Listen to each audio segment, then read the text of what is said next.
ആറ്റിങ്ങൽ നമുക്കറിയാം ഇടതുപക്ഷത്തിന്റെ പൊന്നാപുരം കോട്ട എന്ന് വിശേഷിപ്പിച്ചിരുന്ന മണ്ഡലം. അവർ UDF തരംഗമുണ്ടായ തിരഞ്ഞെടുപ്പുകളിൽ പോലും 2009 മറ്റുമൊക്കെ ജയിച്ചിട്ടുള്ള മണ്ഡലമാണ്. പക്ഷേ കഴിഞ്ഞ തവണ അപ്രതീക്ഷിതമായ അടൂർ പ്രകാശിലൂടെ ആറ്റിങ്ങൽ ഇടതുമുന്നണിയെ സംബന്ധിച്ച് കൈവിട്ടുപോയി. ഇത്തവണ വളരെ ശക്തമായ പോരാട്ടത്തിന് അവർ വി ജോയിയെയാണ് ഇറക്കിയത്. കേന്ദ്രമന്ത്രി വി മുരളീധരൻ BJPക്ക് വേണ്ടി മത്സരിക്കുന്നു. അങ്ങനെ തിരുവനന്തപുരം പോലെ തന്നെ ത്രികോണ മത്സരമായി മാറിയ ഒരു തെരഞ്ഞെടുപ്പാണ് ആറ്റിങ്ങലിലേത്. സർപ്രൈസിംഗ്ലി ആക്സിസ് മൈ ഇന്ത്യ പോലെയുള്ള ഏജൻസികൾ തിരുവനന്തപുരം കഴിഞ്ഞാൽ അല്ലെങ്കിൽ തിരുവനന്തപുരത്തെക്കാൾ കൂടുതൽ ആറ്റിങ്ങലിലാണ് BJPക്ക് വിജയസാധ്യത എന്ന് പറയുന്നു.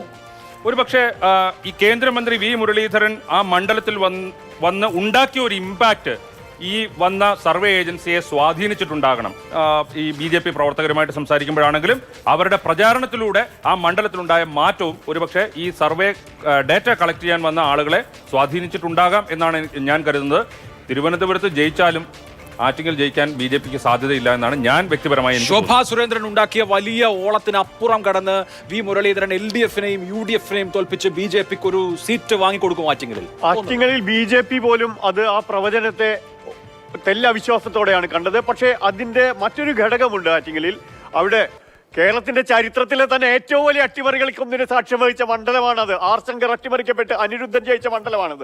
പക്ഷേ അവിടെ 2 വർഷമായി ക്രമാനുഗതമായി BJP പണിയെടുക്കുന്നുണ്ട്. നിർമ്മലാ സീതാരാമൻ വന്ന് മുദ്രാലോണുകൾ അടക്കം വിതരണം ചെയ്ത് മറ്റൊരു തരത്തിൽ അടിത്തറയുണ്ടാക്കാൻ ശ്രമിച്ചിട്ടുണ്ട്.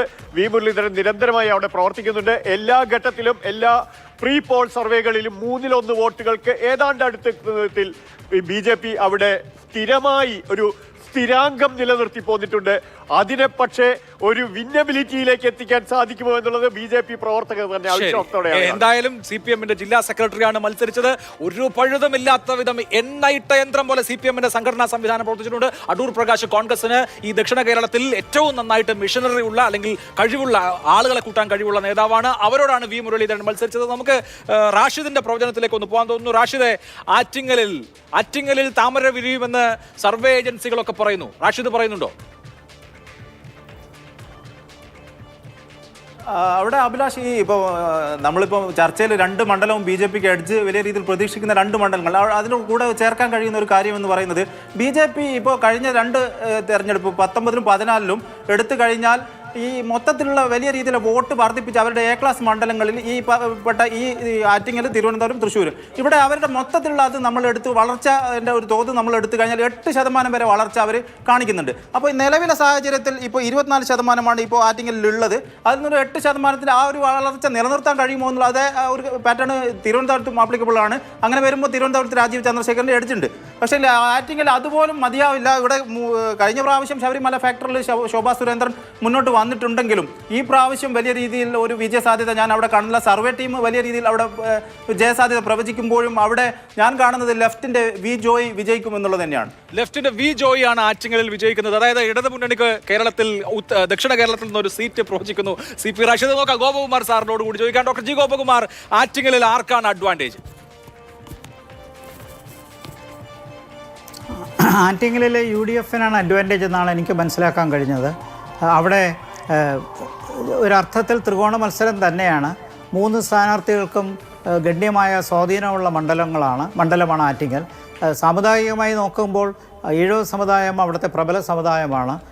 തീർച്ചയായിട്ടും അത് 3 സ്ഥാനാർത്ഥികൾക്കുമായി വീതിച്ചു പോകുമ്പോൾ മറ്റൊരു പ്രബല വിഭാഗമായ നായർ സമുദായത്തിൻ്റെ വലിയൊരു ഭാഗം വോട്ട് മുരളീധരനാണ് കിട്ടുന്നത്. മാത്രമല്ല രാഷ്ട്രീയപരമായിട്ട് BJPക്ക് അവിടെ സമീപകാലത്ത് വളരെയധികം ഉയരാൻ കഴിഞ്ഞിട്ടുണ്ട്. അപ്പം നല്ലൊരു ത്രികോണ മത്സരം തിരുവനന്തപുരത്തെ പോലെ തൃശ്ശൂരിനെ പോലെ ഉള്ളൊരു നല്ലൊരു ത്രികോണ മത്സരം ആറ്റിങ്ങലിലുണ്ട്. ശോഭാ സുരേന്ദ്രൻ നേടിയ വോട്ട് മുരളീധരന് തീർച്ചയായിട്ടും കിട്ടും. അത് കഴിയും. അതിനേക്കാൾ കൂടുതൽ കിട്ടുമോ എന്നാണ് ഞാൻ നോക്കുന്നത്. പക്ഷേ വിജയിക്കാനുള്ള സാധ്യത കുറവാണ്. അത് തീർച്ചയായിട്ടും എൻ്റെ കാഴ്ചപ്പാടിൽ അത് കോൺഗ്രസ് സ്ഥാനാർത്ഥിക്കാണ്, അടൂർ പ്രകാശനാണ്. അഡ്വാൻറ്റേജ് അടൂർ പ്രകാശ് എന്നുള്ളതാണ് ഡോക്ടർ ജി ഗോപകുമാറിന്റെ വിലയിരുത്തൽ. അഡ്വാൻറ്റേജ് വി ജോയി എന്നുള്ളതാണ് CP റാഷിദിന്റെ വിലയിരുത്തൽ. വളരെ പെട്ടെന്ന് നിങ്ങൾക്ക് 2 പേർക്കും കൂടി ഓരോ വിലയിരുത്തൽ നടത്തില്ല. ഞാൻ നേരത്തെ പറഞ്ഞു കഴിഞ്ഞു. അഡ്വാൻറ്റേജ് LDF എന്നുള്ളതല്ല, BJP അവിടെ ജയിക്കാനുള്ള സാധ്യതയില്ല. പിന്നെ ബാക്കി 2 സ്ഥാനാർത്ഥികളുണ്ടല്ലോ. അടൂർ പ്രകാശ് എന്ന ഒരു പോയിന്റിലേക്ക് ഞാനും എത്തുന്നു. കാരണം സ്ലൈറ്റ് എഡ്ജാണ്. പക്ഷേ ഈ സർവേ ഫലങ്ങൾ അനുസരിച്ചാണെങ്കിൽ ആറ്റിങ്ങൽ അവസാന നിമിഷം വരെ മുൾമുനയിൽ നിർത്തുന്ന മണ്ഡലങ്ങളിൽ ഒന്നായി മാറും. ശരി, ആ മൂന്ന് മുന്നണികൾക്കും 30% വോട്ട് സമാഹരിക്കാൻ കഴിഞ്ഞാൽ അക്ഷരാർത്ഥത്തിൽ ഒരു വലിയ ത്രികോണ മത്സരത്തിലേക്ക് ആറ്റിങ്ങൽ പോകും. അതിന്റെ സൂചനകൾ ലഭ്യമാണ്. ആറ്റിങ്ങലിന്റെ അവസാന വോട്ടും എണ്ണി തീരുന്നത് വരെ ആറ്റിങ്ങൽ ആര് ജയിക്കുമെന്ന് പറയാൻ കഴിയാത്തത്രയും തീവ്രമായ മത്സരം നടന്നിട്ടുണ്ടോ എന്നറിയാൻ നമ്മൾ 4-ാം തീയതി വരെ കാത്തിരിക്കണം. ഇനി ഒരൊറ്റ പകലും ഒരൊറ്റ രാത്രിയും മാത്രമേ ഉള്ളൂ.